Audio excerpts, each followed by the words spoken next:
2025년 초 중국 연변의 한 호텔 새벽 3시. 북한 보위부 상좌 출신의 한 남자가 술에 골아떨어진 동행 감시원의 숨소리를 확인하고 조용히 방문을 열었습니다.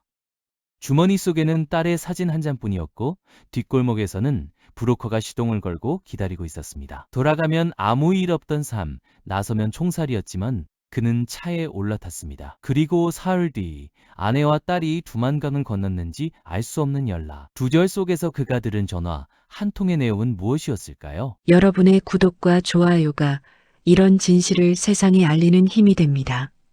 그 모든 것은 이렇게 시작되었습니다. 제가 태어난 곳은 평양시 중구역이었습니다. 대동강이 유유히 흐르고 류경호텔이 하늘을 찌를 듯 솟아있는 그 도시 한복판에서 저는 태어나고 자랐습니다. 여러분도 아시다시피 평양이라는 곳은 북한에서 특별한 곳입니다. 아무나 살 수 없는 곳이지요. 그런데 저는 그곳에서도 더 특별한 집안에서 태어났습니다. 할아버지는 항일빨치산 2세대 출신이셨고 아버지는 국가보위부에서 평생을 바치신 분이셨습니다.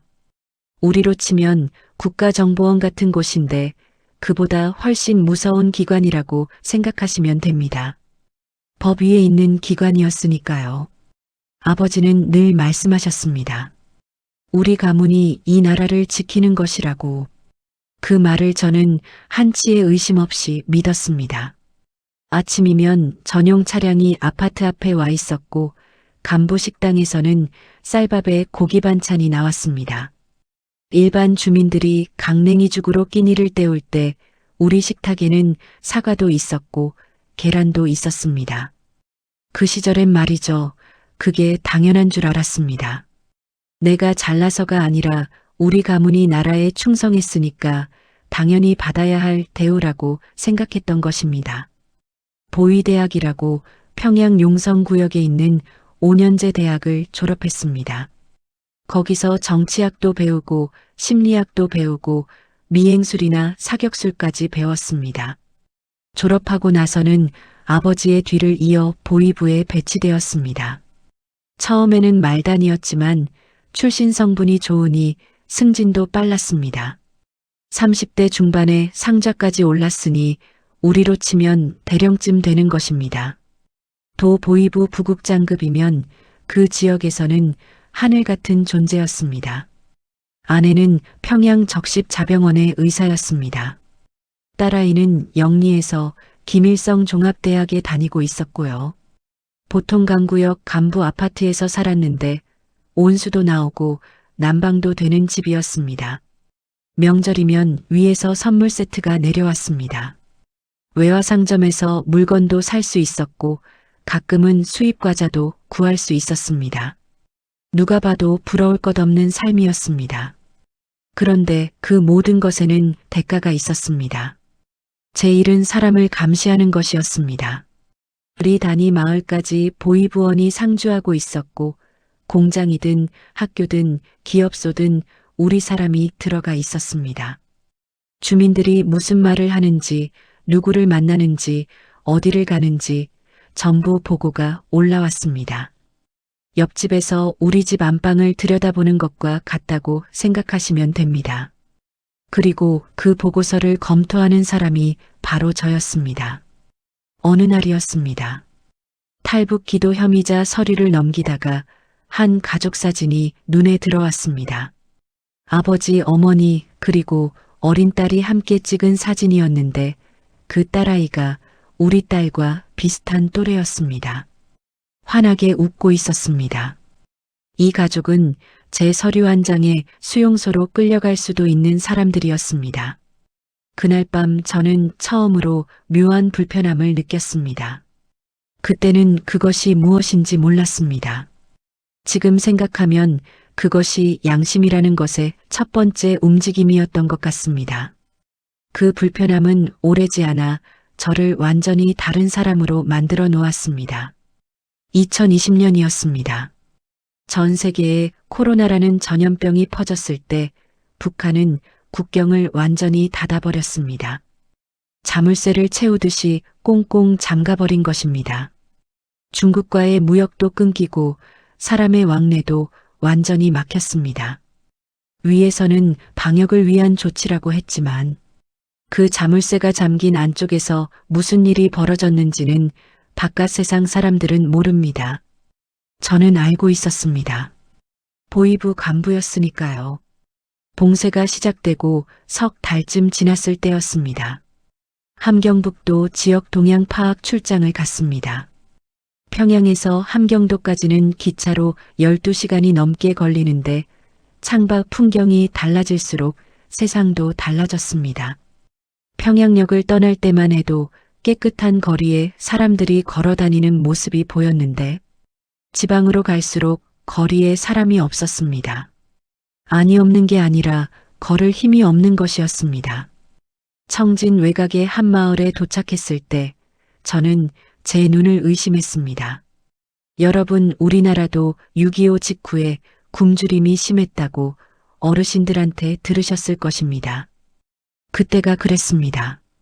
강냉이죽도 못 먹는 사람들이 나무 껍질을 벗겨서 끓여 먹고 있었습니다. 풀죽이라고 하는데 산에서 뜯어온 풀을 소금물에 끓인 것입니다. 그걸 아이들이 먹고 있었습니다. 배가 볼록하게 나온 아이들이었는데 그게 배부른 게 아니라 영양실조로 부은 것이라는 걸 저도 알았습니다. 그런데 제 가방에는 평양에서 싸온 흰쌀밥 도시락이 있었습니다. 계란말이도 들어있었고 김치도 있었습니다. 그 마을 사람들이 1년 동안 구경 못할 음식이 제 도시락 하나에 다 들어있었던 것입니다. 같은 나라 같은 하늘 아래 살면서 이게 말이 되는 건가? 그때 처음으로 가슴이 쿵하고 내려앉는 기분을 느꼈습니다. 집에 돌아와서 아내에게 그 이야기를 했습니다. 그랬더니 아내가 한참을 말없이 있다가 이런 말을 했습니다. 당신은 그걸 이제 알았느냐고. 병원이 더 심하다고. 약이 없어서 수술을 할 수가 없고 소독약이 없어서 소주로 소독을 한다고. 항생제가 떨어져서 환자를 그냥 돌려보내야 하는데 그 사람들이 돌아가서 어떻게 되는지 아느냐고. 아내의 눈에 눈물이 고여 있었습니다. 의사인 아내가 사람을 살릴 수 없는 나라. 그게 우리가 살고 있는 나라의 진짜 모습이었습니다. 봉쇄가 길어지면서 보이부 업무는 더 바빠졌습니다. 굶주린 사람들이 먹을 것을 찾아 국경 쪽으로 몰리기 시작했기 때문입니다.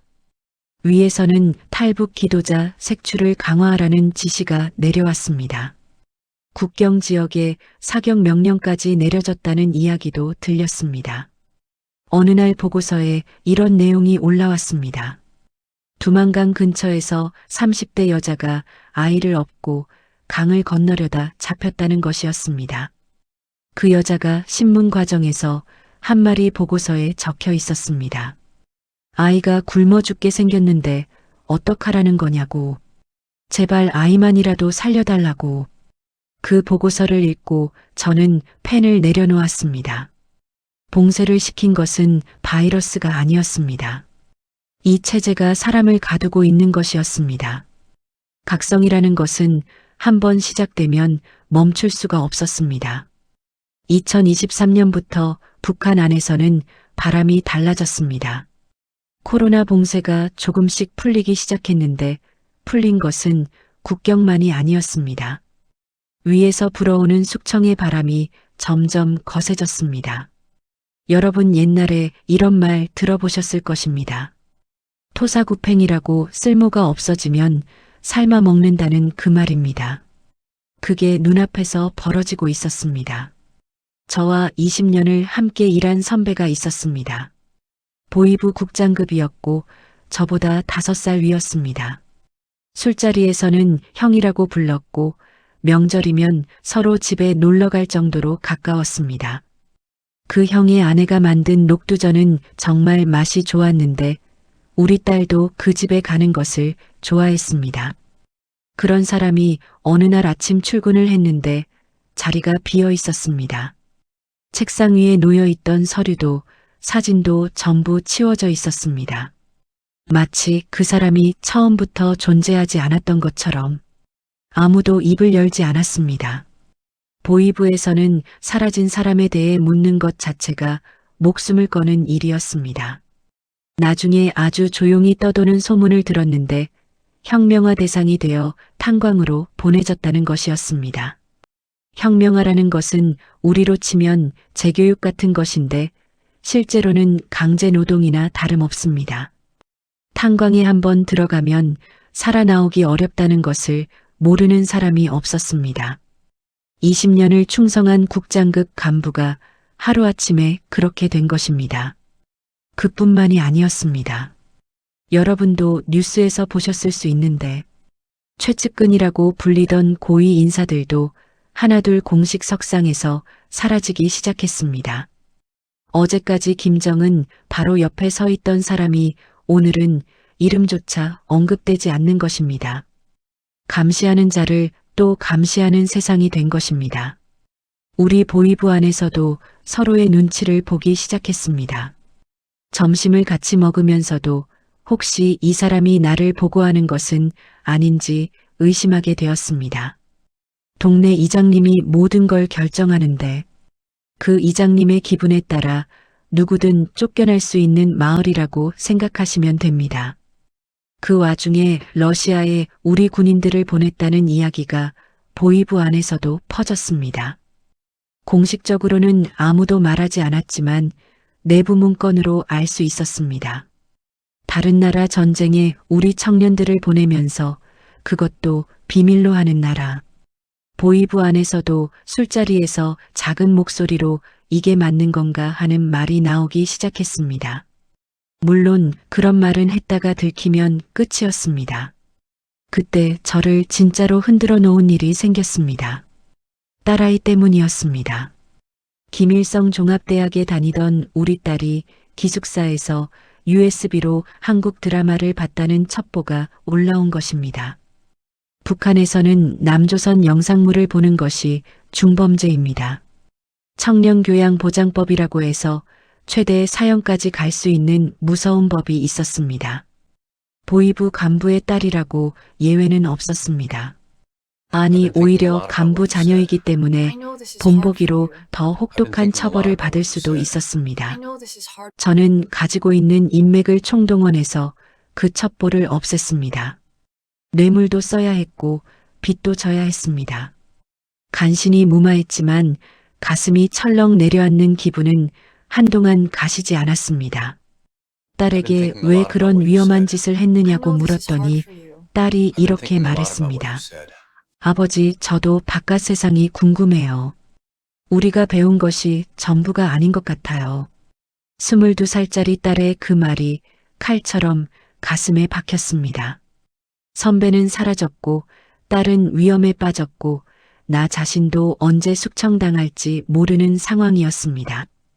이 체제에서는 보위부 간부조차 안전하지 않았습니다. 칼자루를 쥔 사람은 오직 한 명뿐이었고 나머지는 전부 그 칼날 위에 서 있는 것이었습니다. 그날 밤 저는 아내 옆에 누워서 천장을 바라보며 생각했습니다. 이대로는 안 된다고. 무언가를 해야 한다고.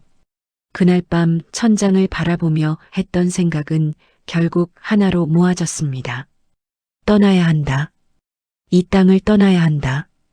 그 생각이 처음 머릿속에 떠올랐을 때 저는 스스로가 무서웠습니다. 보위부에서 20년 넘게 탈북자를 잡던 사람이 탈북을 생각하고 있으니까요. 제가 그동안 잡아들인 사람들의 얼굴이 하나하나 떠올랐습니다. 그 사람들이 왜 목숨을 걸었는지 이제야 이해가 되었습니다. 살기 위해서가 아니었습니다. 사람답게 살기 위해서였습니다. 결심이 굳어진 것은 딸 때문이었습니다. USB 사건 이후로 딸의 눈빛이 달라져 있었습니다. 겉으로는 대학에 잘 다니고 있었지만 가끔씩 넋을 놓고 창밖을 바라보곤 했습니다. 어느 날 저녁에 딸이 물었습니다. 아버지, 바깥 세상은 정말 어떤 거예요? 우리가 배운 것처럼 남조선 사람들이 정말 굶어 죽고 있는 거예요. 보위부 간부의 딸이 그런 질문을 한다는 것 자체가 이미 위험한 일이었습니다. 한 번은 무마했지만 다음번에 또 무슨 일이 생기면 저도 막을 수 없었습니다. 이 아이가 이 체제 안에서 평생을 속으며 살아야 한다고 생각하니 견딜 수가 없었습니다. 아내에게 말을 꺼낸 것은 2024년 가을이었습니다. 국경 봉쇄가 풀리면서 중국 출장 루트가 다시 열리기 시작했다는 내부 소식을 확인한 직후였습니다. 잠자리에 누운 아내의 귀에 대고 아주 작은 목소리로 말했습니다. 우리 떠나자고. 아내가 벌떡 일어나 앉았습니다. 눈이 휘둥그레져서 저를 바라보더니 이렇게 말했습니다. 당신이 잡던 사람이 우리가 되는 거예요. 미쳤어요. 아내의 손이 떨리고 있었습니다. 그날 밤 우리는 이불을 뒤집어 쓰고 속삭이듯 이야기했습니다. 혹시 집에 도청장치가 있을 수도 있으니까요. 보이부에서는 간부들이 승진해서 새 집으로 이사할 때 방에 도청장치를 설치한다는 것을 저는 알고 있었습니다. 아내에게 현실을 말했습니다. 선배도 사라졌고 숙청은 계속되고 있고 딸은 이미 한 번 위험한 일을 겪었다고. 다음번에는 내가 막을 수 없다고. 아내가 한참을 울었습니다. 그러더니 고개를 끄덕였습니다. 딸만이라도 사람답게 살 수 있다면. 그 말에 저도 눈물이 나왔습니다. 준비는 치밀하게 해야 했습니다. 보이부 간부가 탈북한다는 것은 일반 주민과는 차원이 다른 일이었습니다. 국가 기밀을 알고 있는 사람이 빠져나가는 것이니 발각되면 즉시 총살이었습니다. 가족도 연좌제로 수용소에 끌려갈 것이 분명했습니다. 저는 중국 출장 업무를 자원했습니다. 국경 봉쇄가 풀리면서 연변 쪽 동향을 파악해야 한다는 명목이었습니다. 동시에 오래전부터 알고 지내던 중국 쪽 연주를 통해 브로커를 접촉했습니다. 달러와 위안화를 조금씩 빼돌려 모았습니다. 넉 달이 걸렸습니다. 가장 힘들었던 것은 이별이었습니다. 아버지는 이미 돌아가셨지만 아버지 묘소가 평양 외곽에 있었습니다. 출장을 핑계로 묘소에 갔습니다. 무릎을 꿇고 절을 올리면서 속으로 말했습니다. 아버지 불효자가 떠납니다. 아버지가 평생을 바친 이 나라를 저는 떠나야 합니다. 용서해 주십시오. 목소리를 낼 수 없어서 입술만 달싹거렸는데 눈물은 멈출 수가 없었습니다. 돌아오는 길에 보통 강변을 걸었습니다. 어린 시절에 아버지 손을 잡고 걸었던 그 길이었습니다. 강물은 예전과 똑같이 흐르고 있었는데 모든 것이 달라 보였습니다. 이 풍경을 다시 볼 수 있을까? 이 물소리를 다시 들을 수 있을까? 마지막이 될 줄 알면서도 자꾸 뒤를 돌아보았습니다. 집에 돌아와서 아내가 해준 저녁을 먹었습니다. 딸도 함께 앉아서 밥을 먹었습니다. 아무것도 모르는 딸이 오늘 학교에서 있었던 일을 이야기하는데 평범한 저녁 식탁이 그렇게 소중할 수가 없었습니다. 이 식탁을 지키기 위해서라도 반드시 성공해야 한다고 이를 악물었습니다. 디데이는 2025년 초였습니다. 중국 연변 출장 명령서를 손에 쥐었을 때 심장이 터질 것 같았습니다. 겉으로는 평소와 다름없이 행동해야 했습니다. 출장 가방을 챙기면서 동료에게 웃으며 말했습니다. 사흘이면 돌아온다고. 그 동료의 얼굴을 마지막으로 보면서도 표정 하나 변하지 않았습니다. 20년 넘게 다른 사람을 감시하며 살았으니 표정을 숨기는 것만큼은 능숙했습니다. 그것이 그나마 도움이 되었습니다. 문제는 동행 감시원이었습니다. 보이부 간부가 해외로 나갈 때는 반드시 감시원이 동행합니다. 서로 감시하라는 뜻이었습니다. 제 옆에 붙은 감시원은 저보다 10살 아래의 젊은 중자였습니다. 눈빛이 날카로운 친구였습니다. 연변에 도착한 첫날 밤 저는 그 친구에게 술을 권했습니다. 연변에서 구한 중국 백주를 잔뜩 마시게 한 것입니다. 보이부 선배가 권하는 술을 거절할 수 있는 후배는 없었습니다. 그 친구가 골아떨어진 새벽 3시에 저는 호텔 방을 나왔습니다. 미리 연락해둔 브로커가 호텔 뒷골목에서 기다리고 있었습니다.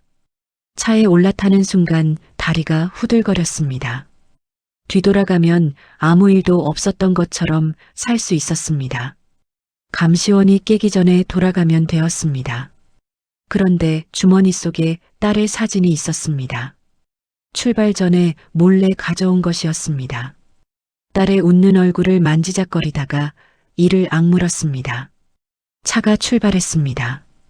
아내와 딸은 별도 루트로 움직이고 있었습니다. 브로커를 통해 두만강 쪽으로 빠지는 경로였습니다.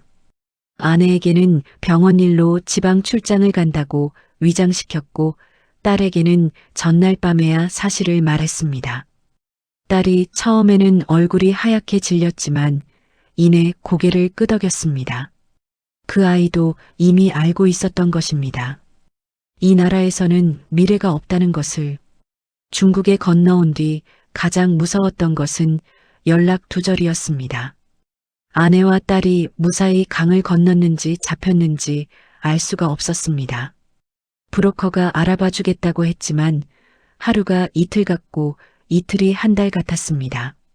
사흘째 되던 날 새벽에 브로커한테서 연락이 왔습니다. 전화기 너머로 들려온 한마디가 지금도 귀에 생생합니다. 두 분 다 무사히 건넜습니다. 그 말을 듣는 순간 저는 그 자리에 주저앉았습니다. 소리를 내면 안 되는데 울음이 터져 나왔습니다. 하지만 안심하기에는 너무 일렀습니다. 연변에는 보이부 해외 요원들이 상주하고 있었습니다. 저도 그 명단을 알고 있었으니까요. 제 탈북이 평양에 보고되면 추적조가 즉시 투입될 것이었습니다. 보이부 간부의 탈북은 체제에 대한 가장 큰 모욕이었습니다. 반드시 잡아서 본보기를 보여야 하는 대상이 바로 저 같은 사람이었습니다. 동행 감시원이 깨어나서 제가 없다는 것을 알아차릴 때까지 아마 대여섯 시간. 그 시간 안에 최대한 멀리 가야 했습니다. 브로커가 준비한 차를 타고 밤새 달렸습니다. 조선족 마을의 안전가옥에 도착한 것이 새벽이었습니다. 방 안에 들어가서 문을 닫았을 때 비로소 숨을 쉴 수 있었습니다. 하늘에 계신 아버지한테 기도했습니다. 아버지 지켜주십시오. 제가 사랑하는 사람들을 지켜주십시오. 평생 기도라는 것을 해본 적이 없는 사람이 그날 밤 처음으로 두 손을 모았습니다. 중국 땅을 밟았다고 자유를 얻은 것은 아니었습니다. 연변의 조선족 마을에 숨어든 첫날 저는 이상한 기분을 느꼈습니다. 거리에서 들려오는 말이 우리말이었습니다. 간판에도 한글이 적혀 있었습니다. 식당에 들어가니 냉면을 팔고 있었고 두부밥도 있었습니다. 같은 핏줄이 사는 곳이구나 하는 생각에 잠깐이나마 마음이 놓였습니다. 여러분도 아시다시피 중국 동북 삼성에는 우리 동포들이 많이 살고 있잖아요. 말이 통하니까 그래도 숨 쉴 수 있었습니다. 열흘을 숨어 지낸 뒤에 아내와 딸이 도착했습니다. 브로커가 데려온 두 사람을 안전가옥 문 앞에서 봤을 때 저는 다리에 힘이 풀려서 그 자리에 주저앉았습니다. 아내의 얼굴은 열흘 사이에 10살은 늙어 보였고 딸은 운동화가 찢어져서 발가락이 보이고 있었습니다. 두만강을 건너면서 물에 빠졌었다고 했습니다. 영하의 날씨에 젖은 옷으로 산길을 걸어온 것이었습니다. 딸이 저를 보자마자 아버지하고 부르면서 안겼는데 그 아이의 몸이 얼음장 같았습니다. 세 식구가 부둥켜 안고 한참을 울었습니다. 소리를 내면 안 되니까 입을 틀어막고 우는데 그게 더 서러웠습니다. 하지만 연변은 안전한 곳이 아니었습니다. 보이부 출신인 저는 더더욱 위험했습니다. 중국에 상주하는 북한 공작원들의 명단과 활동 영역을 제가 알고 있었으니까요. 반대로 그들도 제가 누구인지 알고 있었을 것입니다. 보이부 상자급 간부가 탈북했다는 소식은 이미 평양에 보고되었을 것이고 추적조가 중국에 들어왔을 가능성이 높았습니다. 연변에서 오래 머무를 수 없었습니다. 그때 도움의 손길이 왔습니다. 조선족 교회의 한 목사님이었습니다. 한국에서 파견된 선교사님과 연결해 주셨는데 그분이 하신 말씀이 아직도 기억납니다. 같은 민족인데 돕는 것이 당연하다고. 그 말에 저는 얼마나 감사했는지 모릅니다. 보이부에서 일할 때 저는 이런 사람들을 적으로 분류하고 잡아들이는 일을 했었습니다. 선교사들의 활동을 감시하고 보고하는 것이 제 업무 중 하나였습니다. 그런데 제가 도움을 받아야 하는 처지가 된 것입니다. 가해자였던 사람이 피해자의 자리에 서게 된 것이었습니다. 부끄러웠습니다. 선교사님의 도움으로 이동이 시작되었습니다. 연변에서 기차를 타고 중국 내륙으로 들어갔습니다. 쿤밍이라는 도시까지 가야 했는데 중국 대륙을 횡단하는 것이었습니다. 기차 안에서 중국 공안이 신분증 검사를 할 때마다 심장이 입 밖으로 튀어나올 것 같았습니다. 브로커가 만들어준 가짜 조선족 신분증을 내밀면서 손이 떨리지 않게 주먹을 꽉 쥐었습니다. 아내는 창밖을 바라보는 척하면서 기도를 하고 있었고 딸은 제 손을 꼭 잡고 있었습니다. 중국말을 못하는 것이 가장 큰 문제였습니다. 조선족 지역을 벗어나면 한마디도 통하지 않았습니다. 식당에서 밥을 시킬 때도 손짓발짓을 해야 했고 화장실을 찾을 때도 헤맸습니다. 보이부에서 외국어를 배울 때 중국어가 아니라 심리술과 미행술을 배운 것이 이렇게 한스러울 줄 몰랐습니다.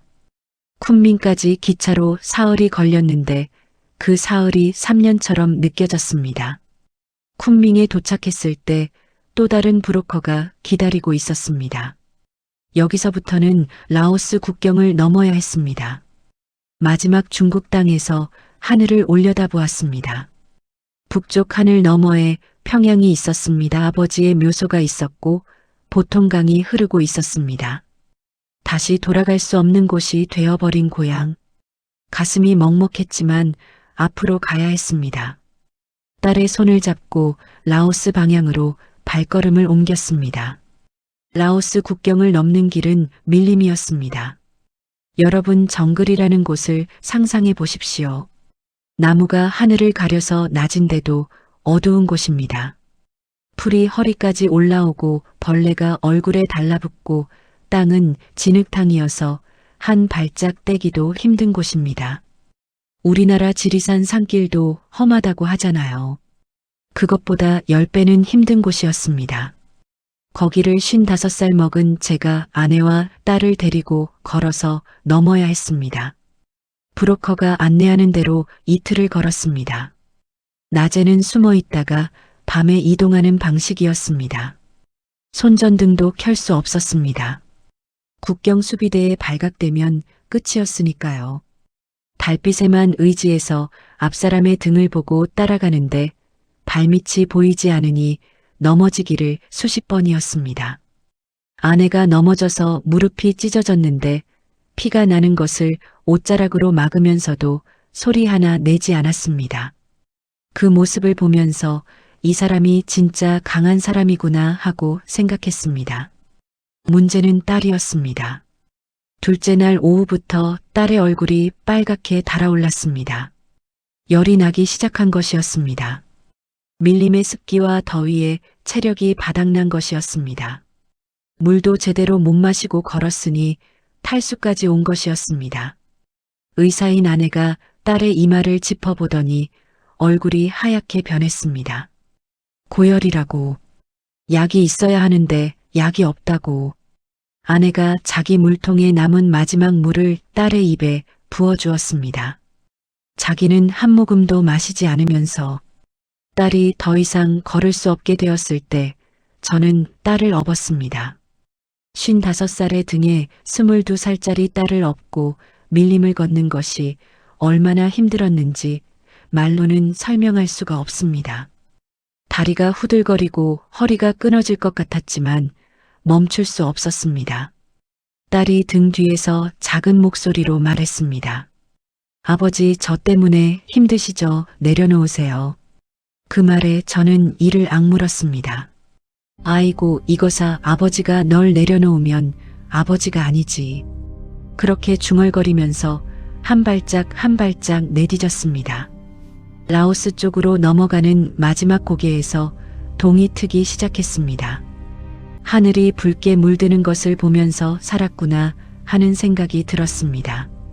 라오스에서 다시 차를 타고 태국 국경까지 이동했습니다. 태국에 들어가면 한국 대사관에 연락할 수 있었습니다. 국경을 넘어 태국 땅을 밟았을 때 브로커가 말했습니다. 여기서부터는 안전합니다. 그 말을 듣고 아내와 딸과 세 사람이 끌어안고 울었습니다. 태국 이민국 수용소에 들어간 것은 그로부터 이틀 뒤였습니다. 한국 대사관에 연락이 갔고 신원 확인 절차가 시작되었습니다. 그런데 여기서 또 다른 시련이 기다리고 있었습니다. 저는 보위부 출신이었으니까요. 간첩이 아닌지 의심을 받은 것입니다. 다른 탈북자들은 한두 달이면 끝나는 심사가 저는 석 달이 넘게 걸렸습니다. 같은 질문을 수십 번 반복해서 받았습니다. 왜 탈북했느냐? 정말 귀순 의사가 있느냐? 혹시 공작 임무를 받고 온 것이 아니냐? 그 석 달 동안 수용소의 좁은 방에서 아내와 딸과 함께 지냈습니다. 딸이 열병에서 회복된 것이 그나마 다행이었습니다. 아내가 수용소에서 구할 수 있는 약으로 간호를 했고 딸은 젊었으니까 체력이 돌아왔습니다. 기다리는 동안 딸이 수용소 안에서 만난 다른 탈북자들에게 한글을 가르쳐 주기도 했습니다. 그 모습을 보면서 이 아이를 데리고 나오길 잘했다고 생각했습니다.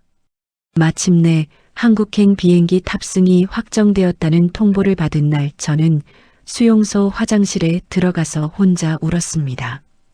평양을 떠난 지 넉 달 만이었습니다. 넉 달 동안 매일 밤 꿈에서 보위부 추적조에 잡히는 악몽을 꾸었는데 그 악몽이 끝나는 순간이었습니다. 인천공항에 내렸을 때 저는 걸음을 옮길 수가 없었습니다. 비행기에서 내려 통로를 걸어 나오는데 다리가 말을 듣지 않았습니다. 입국장의 불빛이 너무 밝았습니다. 사방에서 사람들이 걸어 다니고 있었는데 아무도 서두르지 않았습니다. 누군가를 피하거나 눈치를 보는 사람이 없었습니다.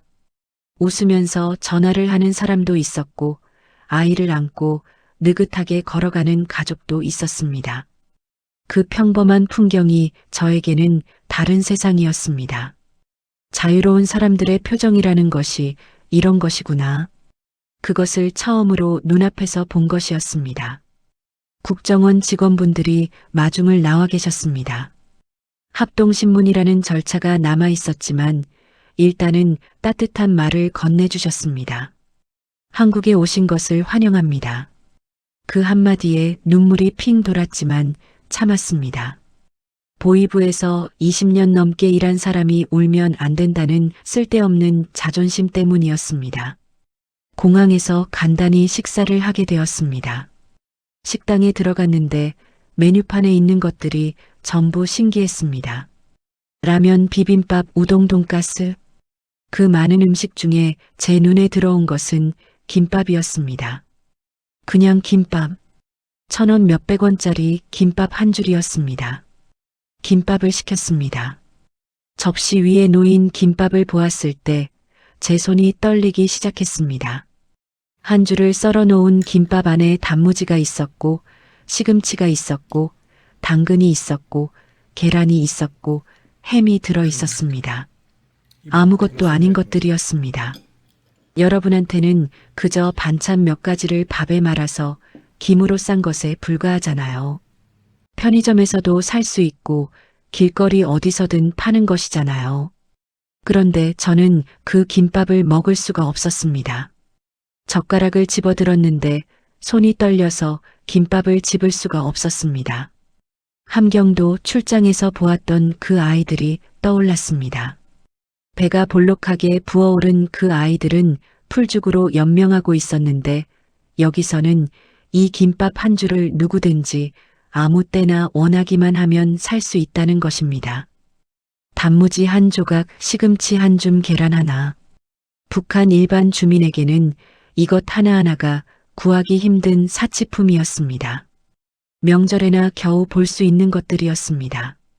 보위부 간부였던 저의 식탁에는 이런 것들이 있었지만 제가 감시하던 그 수많은 사람들의 식탁에는 없었습니다. 눈물이 쏟아졌습니다. 더 이상 참을 수가 없었습니다. 보위부에서 20년을 버틴 사람이 김밥 한 줄 앞에서 무너져 내렸습니다. 아내가 놀라서 괜찮으냐고 물었고 딸이 아버지 왜 그러세요 하면서 등을 토닥여 주었습니다. 저는 한참을 울었습니다. 그 식당에 있던 사람들이 다 쳐다보았을 것입니다. 창피한 줄도 몰랐습니다. 이 한 줄의 김밥이 알려주고 있었습니다. 제가 평생을 바쳐서 지킨 그 체제가 얼마나 거짓된 것이었는지를. 지금 저는 한국에 온 지 1년이 조금 넘었습니다. 하나원에서 교육도 받았고 운전면허도 땄고 조금씩 이 사회에 적응하고 있습니다. 말투가 달라서 어색할 때도 있고 스마트폰이라는 것에 아직도 서투르지만 여기 사람들이 참 친절합니다. 마트에 가면 물건이 넘쳐나는 것을 보고 딸이 매번 놀랍니다. 24시간 문을 여는 편의점이 있다는 것도 처음에는 믿기지 않았습니다. 그래도 밤이면 잠이 오지 않을 때가 있습니다. 평양에 두고 온 아버지의 묘소가 생각나고 보통강의 물소리가 귓가에 들리는 것 같습니다. 함경도에서 보았던 그 아이들은 지금 살아있을까? 제가 잡아들였던 그 사람들은 어떻게 되었을까? 그 생각을 하면 가슴이 무겁습니다. 보위부에서 사람을 잡던 제가 말씀드립니다. 저쪽에도 우리와 똑같은 사람들이 살고 있습니다. 아침에 일어나서 아이들 밥을 차려주고 일터에 나가고 저녁에 가족과 함께 밥을 먹고 싶어 하는 평범한 사람들입니다. 다만 그 사람들에게는 김밥 한 줄의 자유가 없을 뿐입니다. 여러분, 우리 세대의 통일을 봤으면 좋겠습니다. 저쪽의 어머니, 아버지들도 따뜻한 밥 한 끼를 마음 편히 드실 수 있는 날이 왔으면 좋겠습니다. 그날이 오면 저는 제일 먼저 아버지 묘소에 가서 김밥 한 줄을 올려놓겠습니다. 아버지, 아들이 돌아왔습니다. 세상이 바뀌었습니다 하고. 그것이 제가 김밥 한 줄에 무너진 이유입니다.